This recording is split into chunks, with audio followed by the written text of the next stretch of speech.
So yesterday there's this report from The Ringer. It's Bill Simmons' website, so do that what you will. But this guy actually I think is a pretty good reporter, Kevin O'Connor, pretty plugged in. And he did this whole piece, Leroy, on basically how good a playoffs this has been for the Miami Heat. Just not just in obviously results and getting to where they have, but just what a resetting season this has been for the Miami Heat franchise and establishing him as one of the elite in the NBA.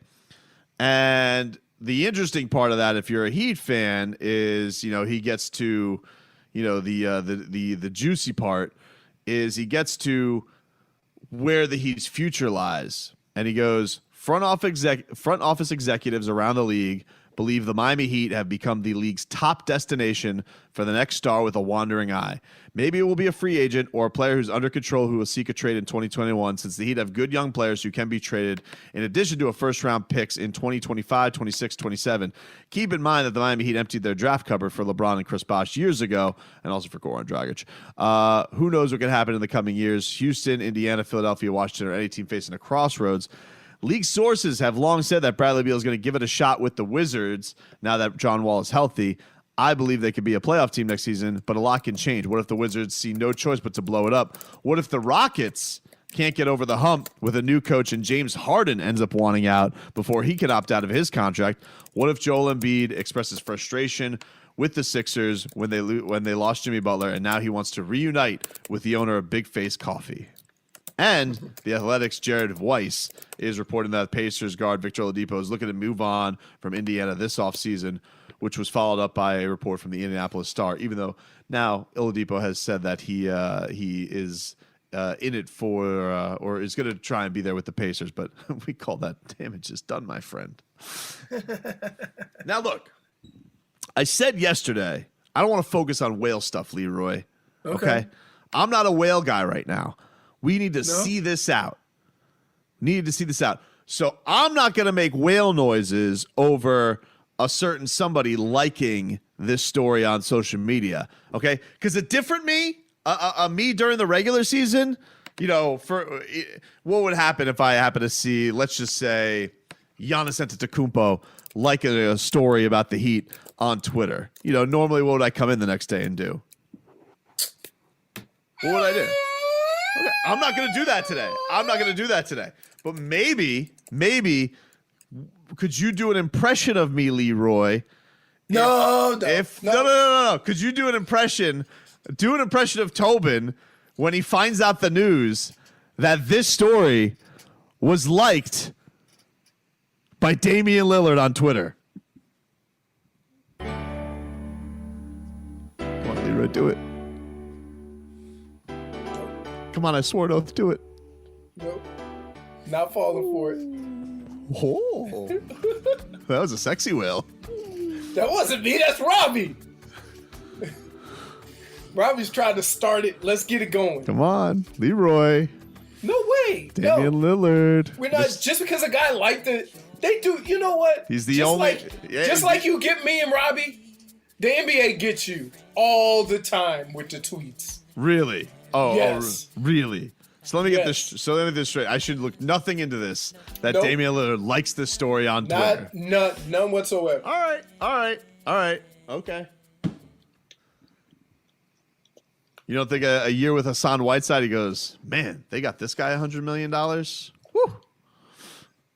Organization could use that. You know what you need to do first? Before you even consider anything else? You know what they need to do first. Win. No. Payback. Win the fun. Payback. Oh, agreed. Okay. Agreed. And then figure out what you can and can't do. If you try to go do something and then come to BAM, right? No. Tell them, bring me my money. That is correct. I'll make that sound. What's that sound? Cha-ching. Listen, all I'm saying is I'm not going to get too deep into the seas here. Are you serious? Because I am in the midst. You're just going to tip your toes in the water? I am in the midst of trying to win a championship right now. But this article comes out. Damian Lillard likes that. What am I supposed to do with that? So, by the way, who's he friends with? Myers Leonard, who's probably putting little birdies in his ear about, oh, man, what a time it is down here. What a time to be alive. And Damian Lillard's thinking, So, question. Yeah. Should we, Robbie, out of respect for the Heat and the people you say you like and support, Love and support, should we have a moratorium on whale noises Agreed. for a certain period of time after the season? Oh, Because- no. Because no. Because you're gonna come in here tomorrow. No. He might send Robbie. He's gonna send out a tweet the second the game ends. I mean, as soon as once the season's end, Riles and I have to move on. We have to go into we have to think about what's the next phase. Really? I promised. I'm Pat Riley. I promised Jimmy Butler a winner. I gotta get going. If they can't get this done, now I think they're gonna get it done. Heat in 7. But if they can't, Riley's got to get to work. Heat in 5? Well, I did, but now you got to adjust. That's not mathematically possible. Now we have to avoid Lakers in 5.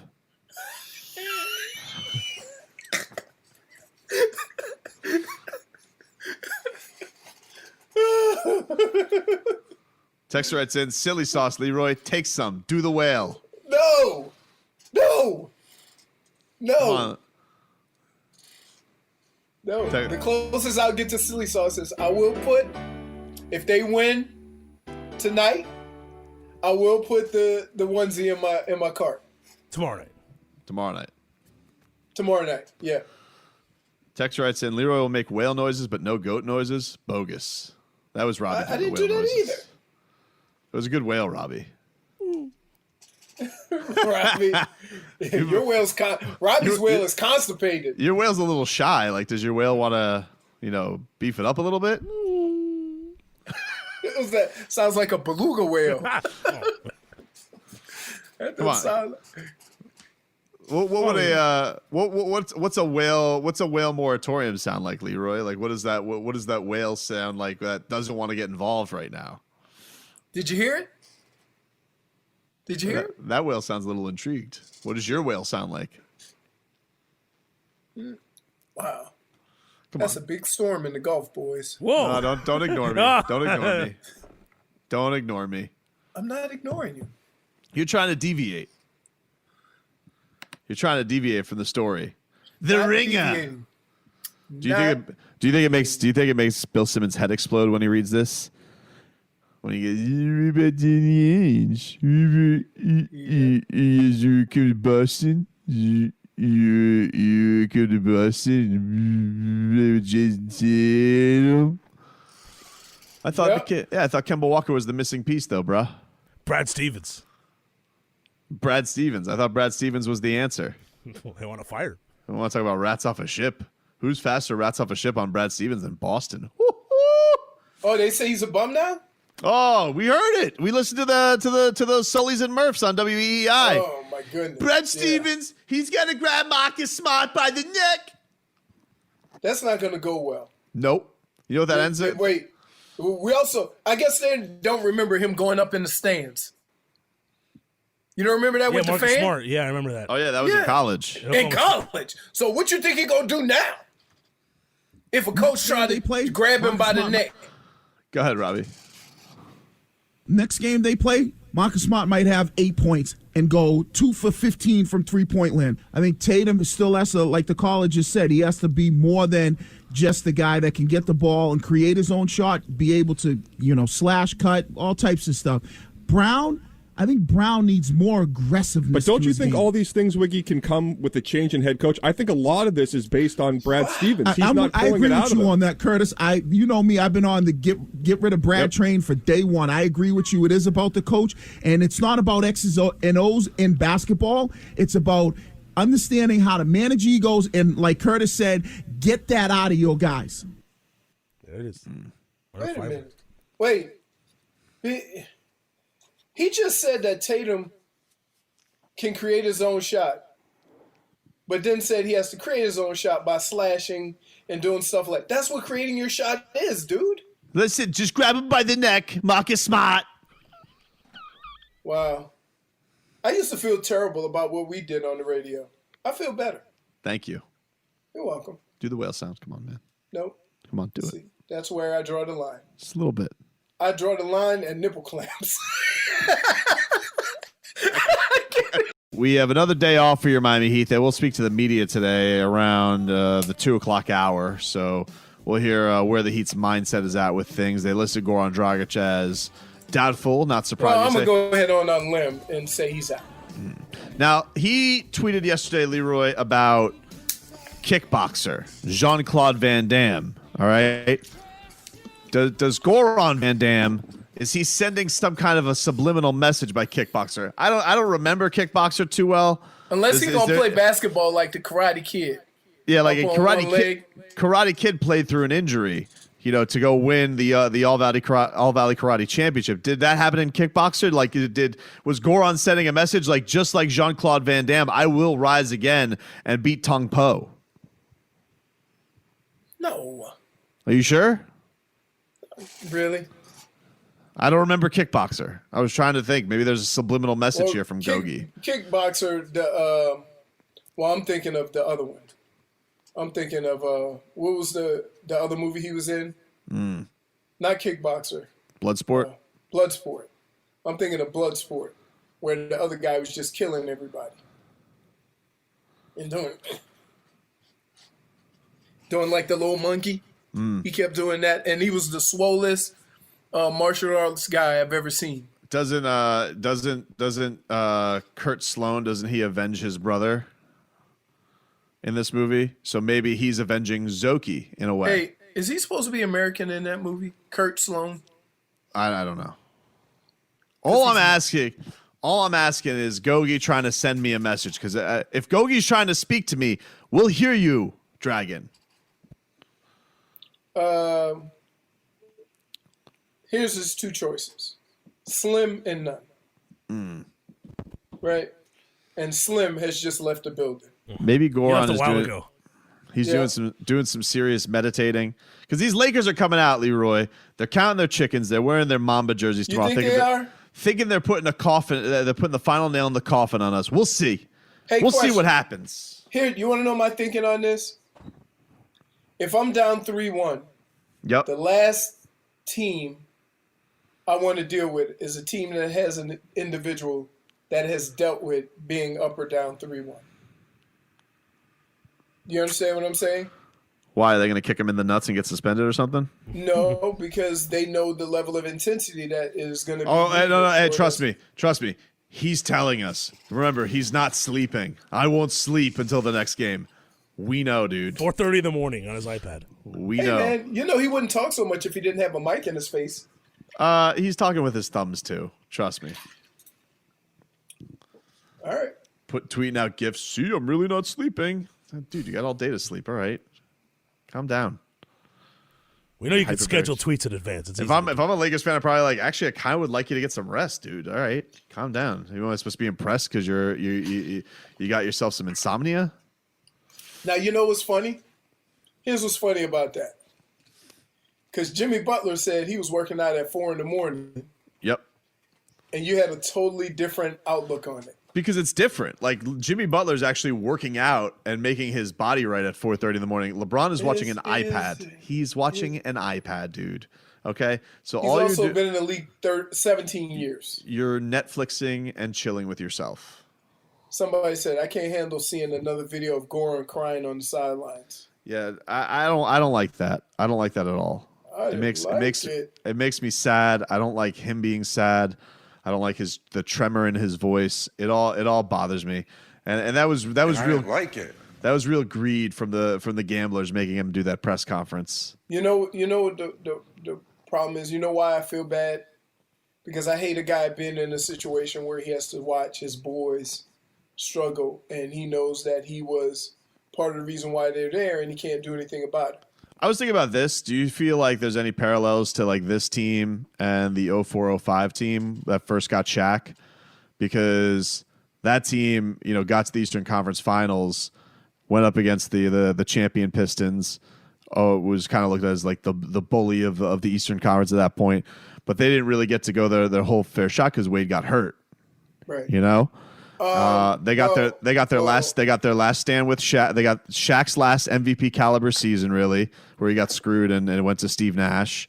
But in a lot of ways, you know, Dwayne credits that season with Shaq teaching him like almost how to be a superstar and how to flourish. And in this case, you got Jimmy, who's kind of bringing that tutelage to Bam. Now, it's different in the way because obviously they've made it around further and they've done a lot better than, you know, that people have expected. But this also feels a little bit incomplete because these guys, if they aren't able to pull this off, I do think that they're going to be able to harness something here, and that also some things didn't go their way and that they weren't at full strength. And I think that will help you vaulting into next season because you'll feel like even if the Lakers do end up winning the championship, you didn't get them with your best punch. You didn't get to go them at full strength. Even if LeBron and AD could beat a healthy Heat team, which maybe they could, I don't know. But it's still I think in the minds of the Heat would think, well, no, they didn't get us. They didn't get the best of us. They got a depleted. So here's what I would say. If you look at the two teams, those two teams had Shaq and Wade. Mm-hmm. It was only Wade's second year. I know, but still, you knew that Wade was young and Shaq was going to be in better shape and they were going to get better. But the makeup of the team was set up to win a championship. You had a guy who handled the ball and you had a monster in the paint, right? That was the thing. This year, if you run back the same guys, there's still going to be certain areas and maybe an additional star. You look at Bam and Jimmy like Wade and Shaq. Yeah, in a way. Well, but I look at Bam different. I don't look at Bam as a center. But Bam isn't the same. Obviously, him and Dwayne play different positions, but he took that mantle of you know being one of the focal points on the team and has flourished and has been a lot better than people probably thought he was going to be. And why wouldn't there be some expectation that it can still go another level? All true points, all valid points. But that Shaq and Wade team, it was those two and the other guys were parts because they were superstars. Mm-hmm. Okay? You looking at Jimmy and Bam as two superstars. Do you think, here, Jimmy had a 40-point triple-double. Yes.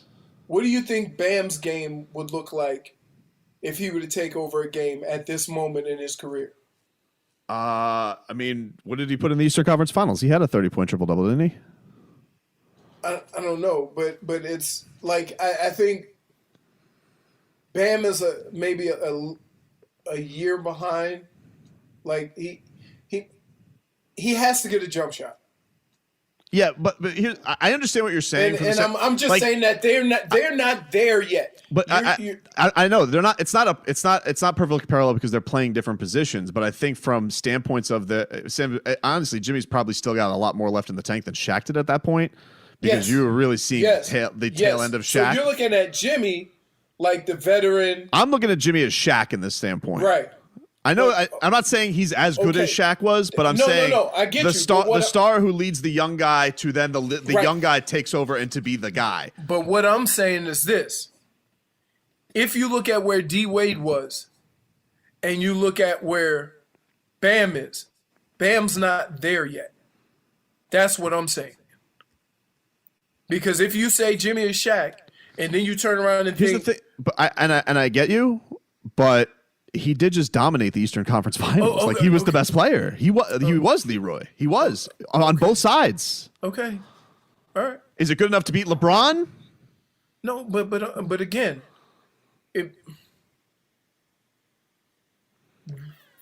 I would agree with you if he shot the ball more. Right? That's it. And that's the honest truth. I don't think he's not going to be that. I've seen him shoot the ball and it looks really good, him shooting the ball.